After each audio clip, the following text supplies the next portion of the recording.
시편 94편 읽겠습니다.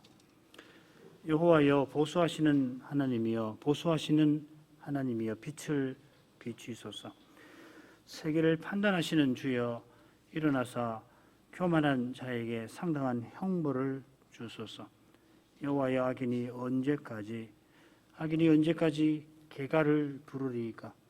저희가 지끄리며 오만히 말을 하오며 죄악을 행하는 자가 다 자긍하나이다. 여호와여 저희가 주의 백성을 파쇄하며 주의 기업을 곤곡해 하며 과부와 나그네를 죽이며 고아를 살해하며 말하기를 여호와가 보지 못하며 야곱의 하나님이 생각지 못하리라 하나이다. 백성 중 우준한 자들아 너희는 생각하라. 무지한 자들아 너희는 언제나 지혜로울꼬. 귀를 지으신 자가 듣지 아니하시랴. 눈을 만드신 자가 보지 아니하시랴. 열방을 징벌하시는 자, 그 지식으로 사람을 교훈하시는 자가 징치하지 아니하시랴. 여호와께서 사람의 생각이 허무함을 아시느니라. 여호와여 주의 징벌을 당하며 주의 법으로 교훈하심을 받는 자가 복이 있나니 이런 사람에게는 환난의 날에 벗어나게 하사 악인을 위하여 구덩이를 팔 때까지 평안을 주시리이다. 여호와께서는 그 백성을 버리지 아니하시며 그 기업을 떠나지 아니하시리로다. 판단이 의로 돌아가리니 마음이 정직한 자가 다 조추리로다. 누가 나를 위하여 일어나서 행악자를 치며 누가 나를 위하여 일어서서 죄악 행하는 자를 칠고. 여호와께서 내게 도움이 되지 아니하셨다면 내 혼이 벌써 정막 중에 처하였으리로다. 여호와여 나의 발이 미끄러진다 말할 때에 주의 인자하심이 나를 붙드셨사오며 내 속에 생각이 많을 때에 주의 위안이 내 영혼을 즐겁게 하시나이다. 율례를 등재하고 잔의를 도모하는 악한 재판장이 어찌 주와 교제하리이까. 저희가 모여 의인의 영혼을 치려하며 무죄자를 정죄하여 피를 흘리려 하나 여호와는 나의 산성이시요 나의 하나님은 나의 피할 반석이시라. 저희 죄악을 저희에게 돌리시며 저희의 악을 인하여 저희를 끊으시리니 여호와 우리 하나님이 저희를 끊으시리로다. 여기까지입니다.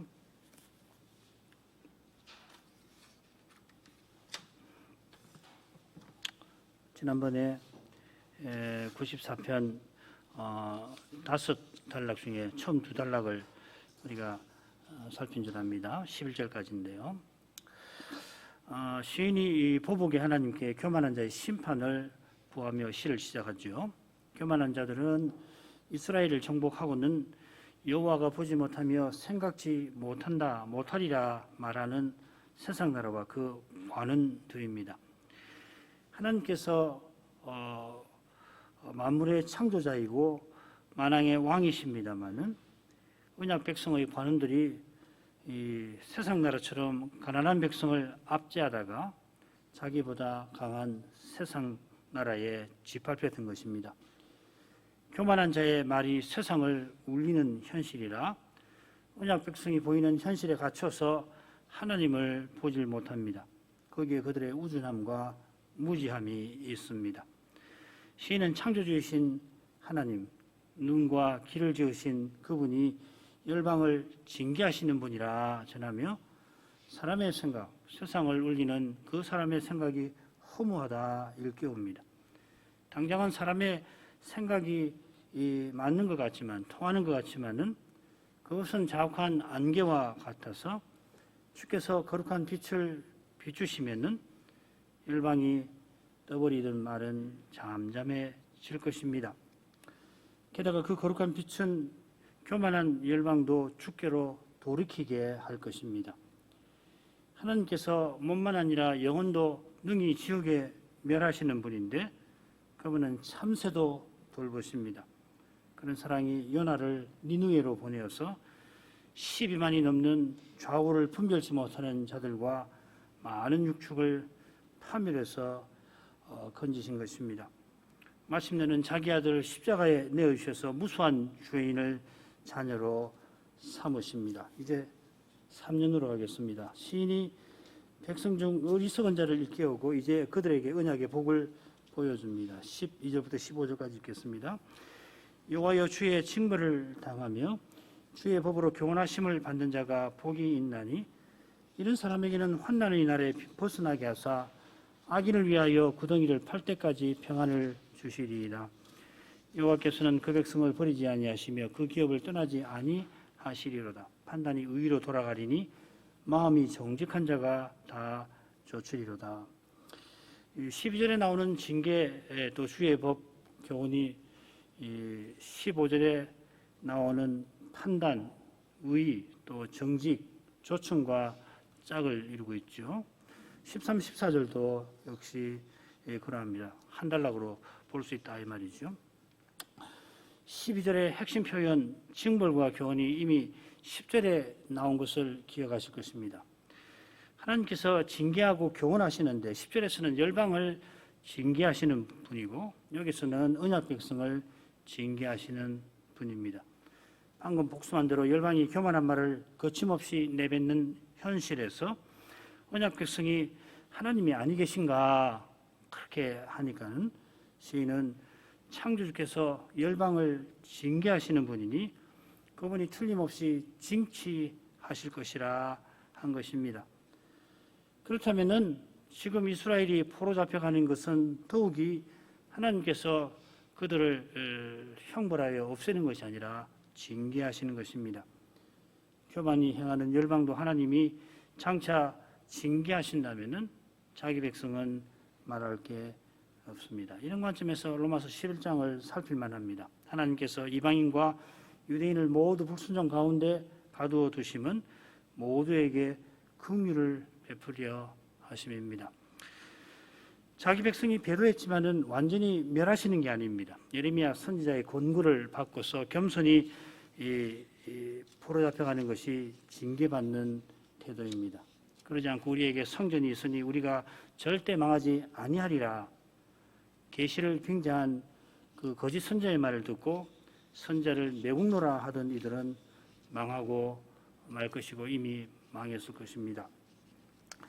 하나님의 징계에서 자기 죄를 깨닫고 주의 법으로 교훈하심을 받는 것이 마땅할 뿐만 아니라 복이 있습니다. 이 아슈레이라는 말인데 이 말이 시편 맨 첫째 낱말이죠. 1장 1절 처음 나오는 말이죠. 거기서도 주의 법을 주야로 묵상하는 것이 복 있다. 복 있는 자는 주의 법을 주야로 묵상하는 자라 하였습니다. 주의 법을 주야로 읊조리는 그 시인의 현실은 어떤가? 악인의 꾀가 가득하고 죄인의 길이 가로막고 오만한 자의 자리가 떡 버티는 그런 현실이었습니다. 그 현실이 시편 2편으로 가면은 열방이 합세하여서 여호와와 그 기름 부음 받은 자를 대적하는 모습으로 나옵니다. 94편의 시인이 그리고 그 백성이 대면한 현실도 근본적으로는 다르지 않습니다. 이 현실을 벗어날 길이 오직 메시아께 있었습니다. 그분이 주의 말씀을 조차 십자가로 가시는 거기에 다시 살아나시는 거기에 그리고 그분이 다시 오시는 거기에 있습니다. 그분이 십자가로 가시면서 나를 따라오기를 원한다면은 자기를 부인하고 자기 십자가를 지고 나를 좇으라 하셨는데 그 그리스도처럼 내 원대로 마시고 아버지의 원대로 하옵소서 이렇게 기도하며 소명과 사명을 이루려면은 겸손히 주의 징계를 받고 주의 말씀을 들어야 합니다. 징계받을 때는 특별히 죄로 말미암아 받을 때는 뭐 당연히 슬프고 또 괴롭기 그지 없습니다만은 그것이 실은 복인 것입니다. 주의 말씀을 깨닫고 깨달은 말씀을 삶에서 받드는 길이 실로 고되고 힘들지만은 이것이 참으로 복인 것입니다. 그 복이 실로 복된 것이 이런 사람에게는 환난 날에 벗어나게 하심에 있습니다. 지금 시인과 그의 말을 듣는 백성이 환난 중에 있는데 거기서 벗어나게 하신다. 물론 장차 포로에서 돌아오고 예루살렘을 재건하는 성전을 재건하는 것을 가리키겠습니다마는 환난 중에서도 평안을 얻게 하시는 것을 또한 가리킬 겁니다. 주의 말씀으로 교훈하시는 그것이 실은 평안입니다. 그 말씀의 빛에 죄가 드러날 때 괴롭지만은 실은 괴롭게 하려고 하시는 게 아니라 주의 은혜로 감사 주시려 하는 겁니다. 더욱이 포로 잡혀서 가는 그 길에 여호와의 소리를 듣는 시인은 백성을 말씀으로 일깨워서 이미 사명을 이룹니다. 포로 잡혀가는 그 처참한 길에서도 선지자로서 사명을 이루는 것입니다. 그 말씀을 듣는 백성은 포로 잡혀간 거기서 주의 통치를 드러내는데 쓰임을 받습니다. 다니엘과 세 친구가 그러합니다. 여기 지상에서 참된 평안은 바로 거기 있는 겁니다. 이곳은 여전히 죄와 죽음이 있고 마귀와 세상과 우리 육신으로 말미암아 이곳은 요동하는 바다와 같습니다마는 주의 교회는 참된 신자는 이 파도를 넘어서 저 복된 목표로 날마다 나아갑니다. 마침내는 주께서 악인을 위하여 구덩이를 파실 것입니다. 현실은 악인들이 언약 백성의 시신을 묻으려고 구덩이를 파놓은 그런 상태입니다만은 만약에 포로 잡혀가는 길이라면은 가다가 구덩이 파서 죽은 시신을 묻고 그렇게 하겠지만은 그러나 바로 그 상태가 실은 여호와께서 악인을 묻을 구덩이를 파시게 만드는 것입니다. 지금은 교만한 말을 서슴지 않습니다만은 그 입이 굳게 닫히게 마지막에는 아예 열리지 않게 하실 것입니다. 악인이 당장에는 이기는 것 같지만은 멸망의 벼랑을 향하여 치닫고 있는 것입니다. 그래서 악인은 졸지에 망할 것입니다. 아주 극적으로 심판이 이루어질 것이고 마지막 심판도 졸지에 일어날 것입니다. 그래서 도둑같이 온다 그러는 것입니다. 교만하여 하늘을 뚫을 것 같이 자기를 높입니다마는 높이면 높일수록 그 추락은 더욱 급하고 그 결과는 참혹할 것입니다. 시편 73편의 시인이 성소에 들어가서야 비로소 깨달은 만큼 현실에 어긋나 보이는 그 말씀을 정말 현실하고 말씀하고 어긋나서 이 말씀이 통하지 않고 사람의 말이 통하는 것 같은 그때에 아니 하나님 말씀을 쫓아야 한다. 그런 마음이 생기는 것은 은혜입니다. 시인은 겸손히 징계받고 교훈받는 이들이 어떻게 복이 있는지를 설명하고 왜 그러한지를 14절에서 밝힙니다. 여호와께서 자기 백성을 버리지 않고 자기 기업을 떠나지 아니하시니 그러합니다. 여호와께서 절대 버리실 수 없는 여호와의 종을 장차 버리실 것이라 버려 마땅한 자기 백성을 결코 버리지 아니하십니다. 시편 22편 1절이나 마태복음 주님이 시편 22편 1편 1절을 십자가에서 노래하신 것을 기억하시기 바랍니다. 그처럼 하나님의 은사와 부르심에는 후회하심이 없습니다. 하나님께서 교회의 핍박자를 돌이켜 교회의 터로 삼으셨습니다. 그처럼 지금 여전히 유대인들이 줄을 등집니다마는 놀랍게도 그들이 대거 돌아올 날이 반드시 있을 겁니다. 마찬가지로 전에 바벨론으로 포로 잡혀갔던 이스라엘이 하늘가에서 돌아오게 하십니다. 땅 끝에 흩으셨지만은 그 끝이 곧 하늘가입니다. 땅 끝에 가더라도 거기 하늘이 있습니다. 하늘의 하나님께서 거기서도 자기 백성을 보살피시고 돌이키게 하십니다. 이것이 바로 하나님의 인자하심 곧 사랑입니다. 그처럼 판단이 의로 돌아갈 것이라 징계받는 이들이 큰 복을 누릴 것입니다. 이 판단이 의로 돌아간다는 것은 의가 온전히 회복된 상태를 가리키는 듯합니다. 이스라엘이 망한 이유가 세상 나라처럼 힘센 사람이 약한 언약 백성을 압제한 데 있습니다. 율법을 거슬러서 심지어 율법을 이용하여서 그 언약 백성을 짓밟는 데 있었습니다. 이제 겸손히 징계받으며 주의 말씀 듣는 사람이 있다 하는 것은 하나님이 친히 언약을 이루고 계시는 증거입니다. 하나님께서 언약 백성을 버리지 아니하신 것입니다. 그처럼 그 기업을 떠나지 아니하시는 하나님께서 언약을 다 이루시면은 마음이 정직한 자들이 즐겁게 그야말로 아무런 장애 없이 의를 좋게 될 것입니다. 언약 백성을 기업이라 부른 것은 가나안에 들어가서 각 가문이 땅을 얻어 기업 삼게 하신 것과 붙어 있지요. 백성마다 주신 땅에서 언약을 이루게 하신 것입니다. 여호와께서 성실하신 것처럼 백성도 율법을 신실히 지켜서 그 정신을 놓자 서로 인애를 베풀며 살게 하셨습니다. 시편 16편 3절 말씀이 그것일 겁니다. 땅에 있는 성도는 존귀한 자니 나의 모든 즐거움이 저에게 있도다. 이런 마음으로 기업의 땅에서 땀 흘려 일하게 하시고 추수하게 하신 것입니다. 그리고 절기 때에는 그 추수한 것을 가지고 와서 사랑의 교제를 하나님 앞에서 나누게 한 것이죠. 이렇게 살면은 언약 백성 가운데 하나님의 영광, 인애와 성실의 영광이 드러납니다. 하나님께서 이런 백성을 기뻐하시고 백성은 하나님을 즐거워합니다.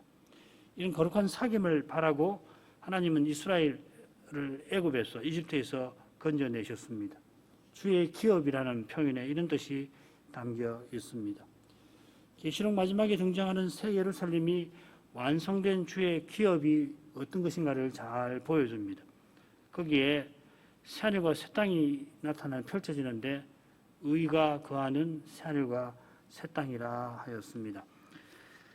네 번째 단락입니다. 16절부터 19절입니다. 누가 나를 위하여 일어나서 행악자를 치며 누가 나를 위하여 일어나서 서서 죄악 행하는 자를 칠고 여호와께서 내게 도움이 되지 아니하셨다면 내 혼이 벌써 정막 중에 처하였으리로다. 여호와여 나의 발이 미끄러진다 말할 때 주의 인자하심이 나를 붙드셨사오며 내 속에 생각이 많을 때 주의 위안이 내 영혼을 즐겁게 하시나이다.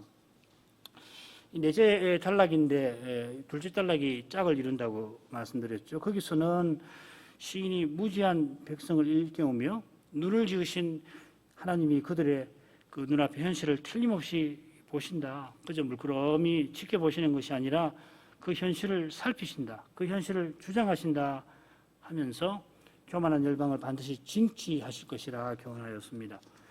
시인이 그런 교훈을 깨닫게 된 경위가 이 넷째 단락에 생생하게 나옵니다.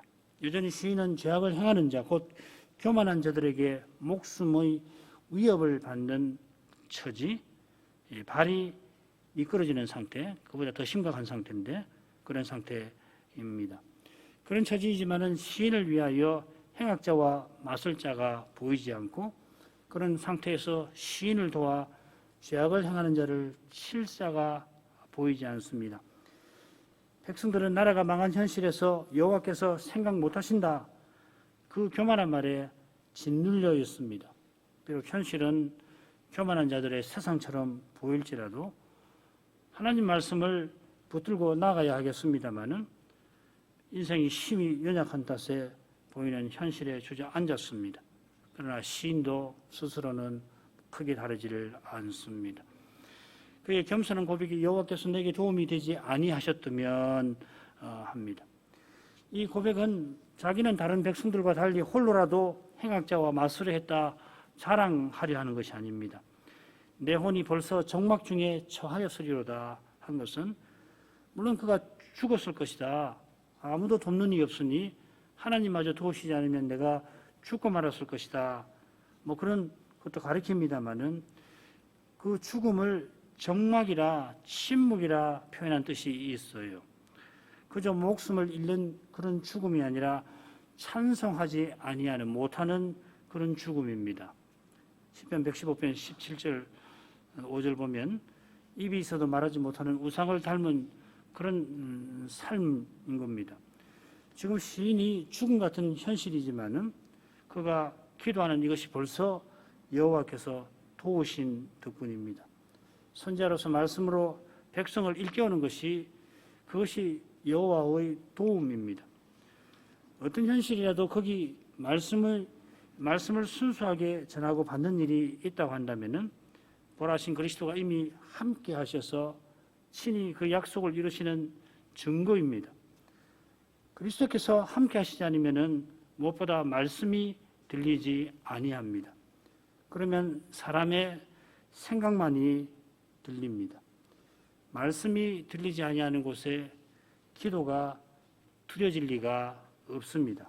그러면은 교회는 없어지는 것입니다. 없는 것입니다.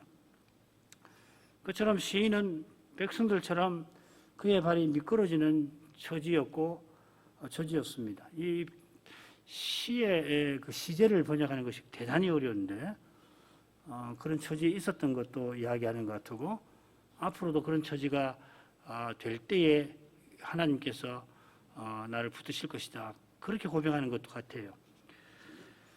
이 발이 미끄러진다는 표현은 하나님께서 배도한 백성을 심판하시는, 자기 백성을 심판하실 때에도 이런 표현을 씁니다마는 시인이 말씀과 심이 어긋나 보이는 현실에서 완전히 낙담한 모습을 가리키는 것 같습니다. 73편 대표적이죠.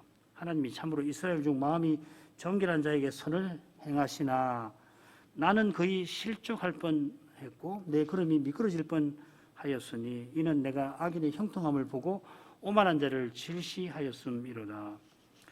시인이 교만한 자에게 짓눌린 백성들과 다르지만은 실제로는 그들로 말미암아 믿음도 잃을 뻔합니다. 이 73편 이야기죠.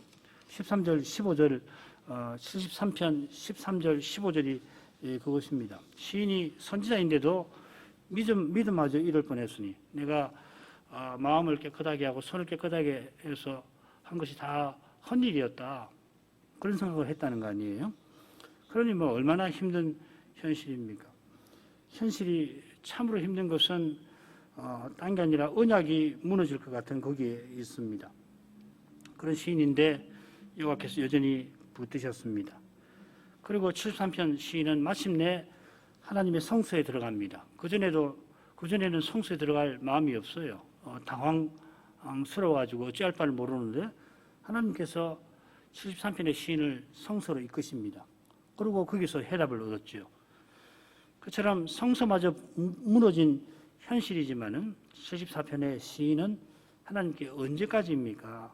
기도하였고 기도하게 하신 하나님께서 주의 인자하심을 깨닫게 하셨습니다. 이건 우리가 91편부터 쭉 생각하던 주제입니다. 여호와께서 주야와 맺으신 언약을 변함없이 지키시니 다윗과 맺은 언약도 틀림없이 이루실 것을 믿은 겁니다. 주님께서 우리를 교회로 서게 하신 그 뜻이 당장은 우리 눈에 허망하게 된 것 같아도 주님은 틀림없이 이루실 것입니다. 혹 두세 사람이 모여도 거기 함께 하셔서 친히 이루실 것입니다. 거기 그리스도 교회의 바른 자태가 드러날 것입니다. 시인이 백성들더러 생각하라며 하나님을 보게 하였는데 너희는 생각하라. 자신은 하나님을 부르지만 여전히 생각이 많았습니다. 여기 이 생각은 염려와 걱정에 휩싸인 그런 생각을 가리키는 표현입니다.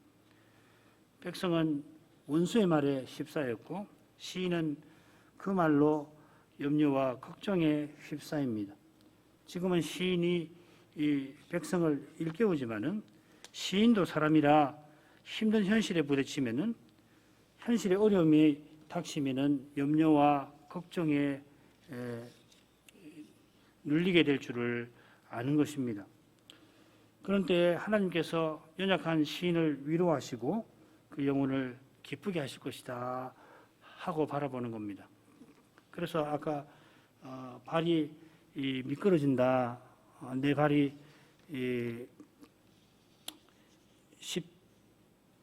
18절에 나의 발이 미끄러진다 말할 때에 주의 인자하심이 나를 붙드셨사오며 이렇게도 되지만은 붙으실 것이며 이렇게 번역할 수가 있습니다.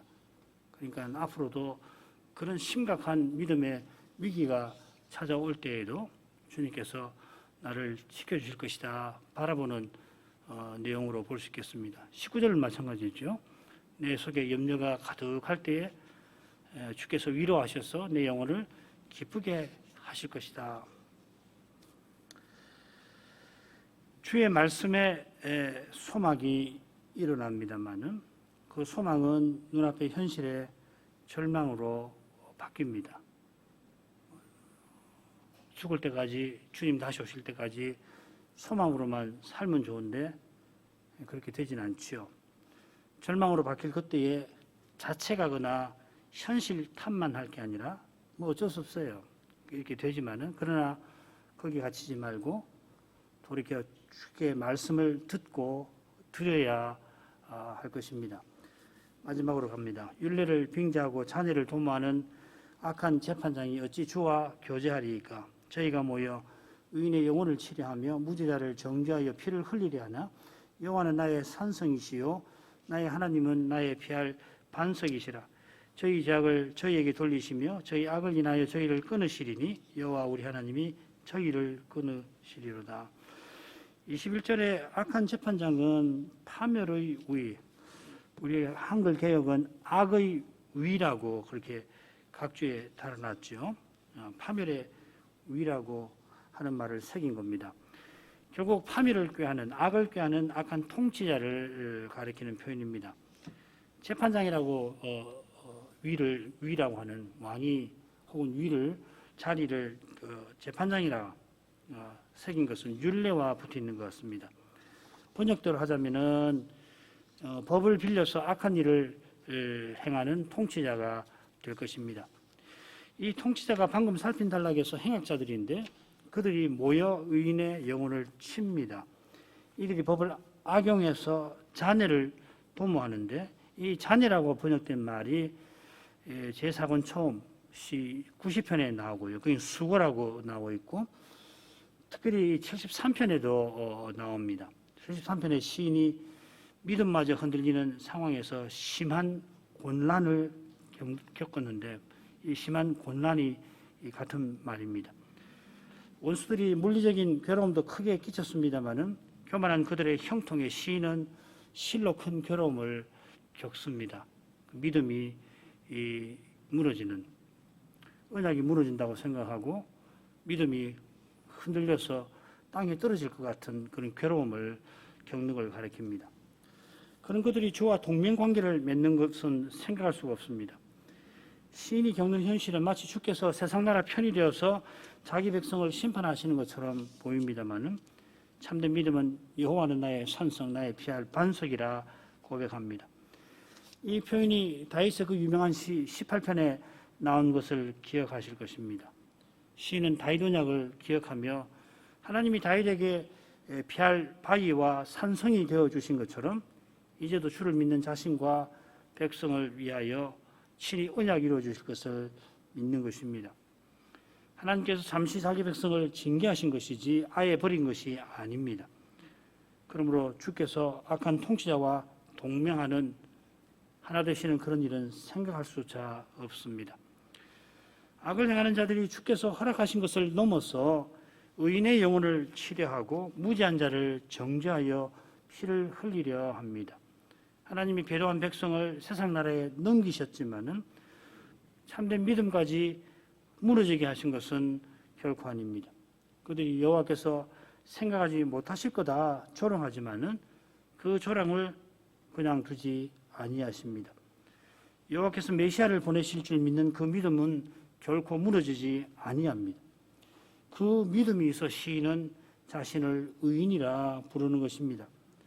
그처럼 무지한 자도 죄가 하나도 없는 사람이 아니라 언약을 믿고 지키는 사람입니다. 요나단이 자기 아버지 사울에게 다윗을 죽여서 무지한 피를 흘리지 마십시오 권하였습니다.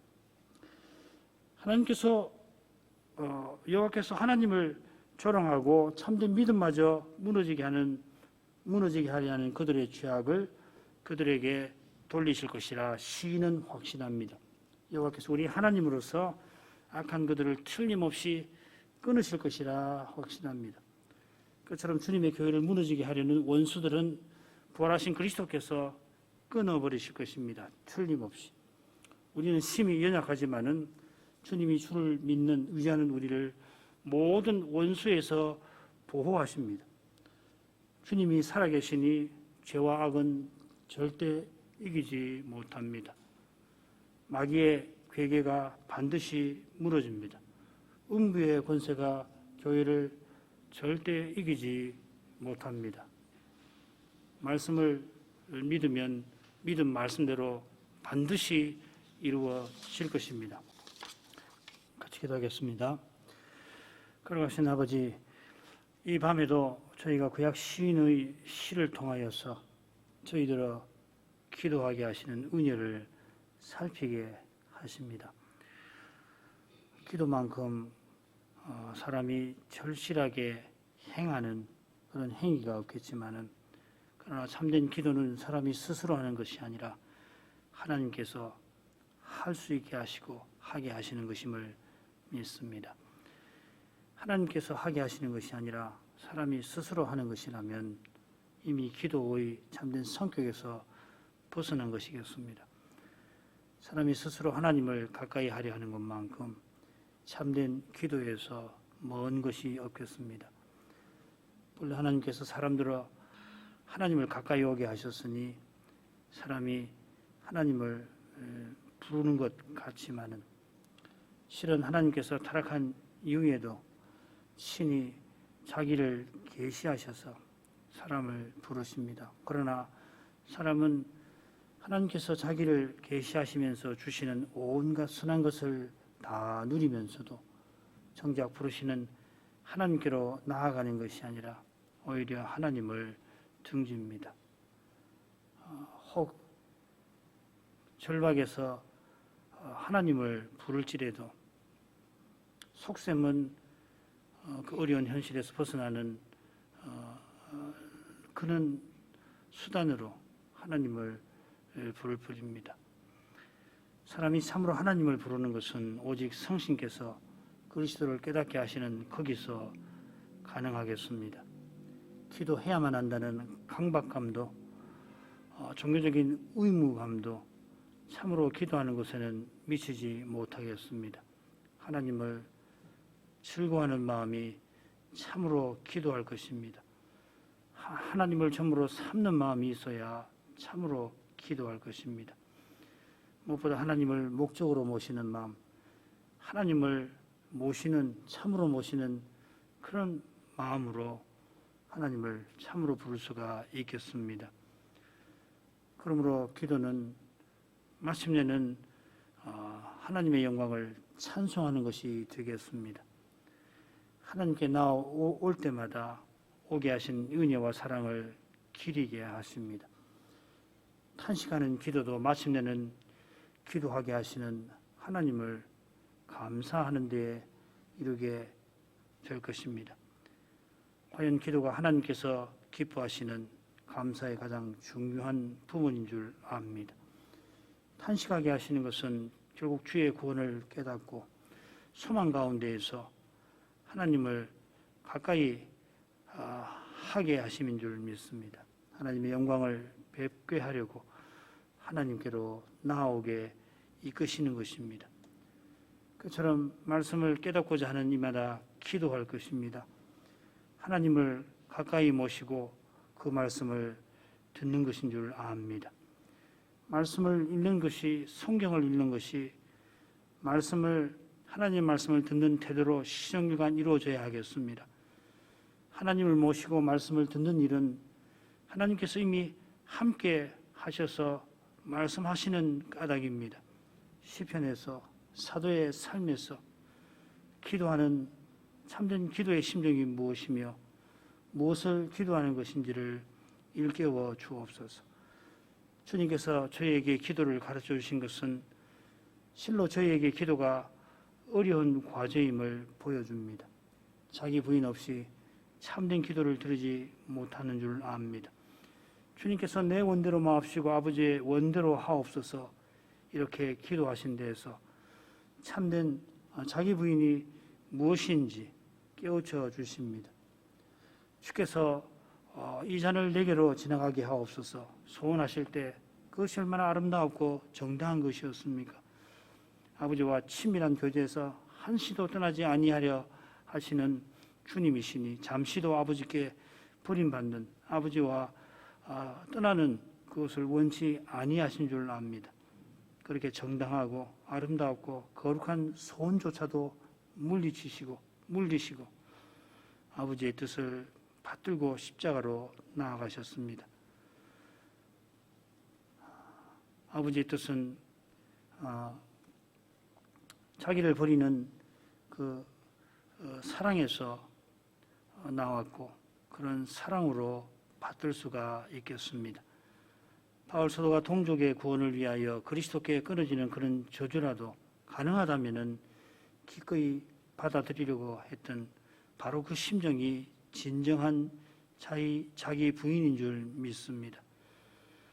참으로 자기를 부인하는 일은 주님의 거룩한 사랑을 맛본 데서 그리고 그 주님의 사랑을 본받게 되겠습니다.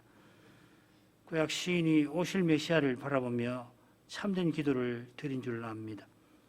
저희도 다시 오실 그리스도를 바라보며 그와 같이 기도하게 하옵소서. 예수님의 이름으로 기도합니다. 아멘.